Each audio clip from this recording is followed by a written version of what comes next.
Check it out. On the ground at the Pentagon, we have the Comptroller for the Department of War, Jules Hurst. It's an honor to be with you today. Hey, Dave. Thanks for having me. I appreciate it. Excellent, excellent. Great day, new media week here on the ground, right? So you have a lot of responsibility, right? Tell us about DFACS. What's DFACS?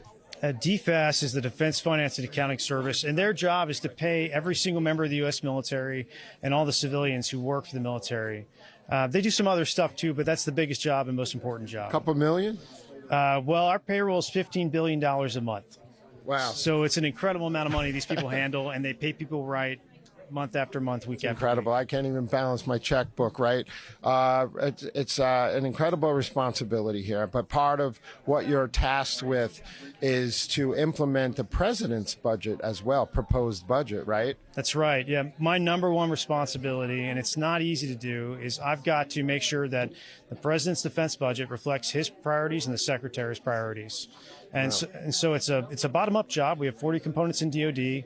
They all feed in what they want, and it's our job to work with the deputy secretary to make sure that that's reflective of what the president desires. Right, and so you report to the Secretary of War, and you have a large task in the shutdown, right? That's right. Yeah. The shutdown started right after the fiscal year ended, right? Tell us about how it affected you, and does it affect operations? It depends. Yeah. It affects everybody differently in the department. I say the biggest problem when we have shutdown is we have to spend time dealing with that. We have to furlough workers. We have to make arrangements to give guidance out to people about what they can do and what they can't do. Yeah. We have to bring them back. And so it just eats into our man hours, right? Which we'd rather be doing things to defend the American people. Right, and the continuing resolutions that Congress passes, right, that affects you as well. They passed the CR to reopen the government, but that ends in January until the NDAA passes. Can you tell us a little bit about that? Yes, there's two separate bills. The first one is the NDAA, National Defense Authorization Act, and that gives us the authority to do things. Yeah. And then the appropriations bill, the Defense Appropriations Bill, will give us the Treasury, the ability to obligate from the Treasury to actually buy things. Right. So we need both. We'll get the NDA hopefully this month, and then hopefully we'll get a Defense Appropriations Bill later. Is there a sea change in the culture at the Pentagon at all with the new administration? Is there any difference from the prior one?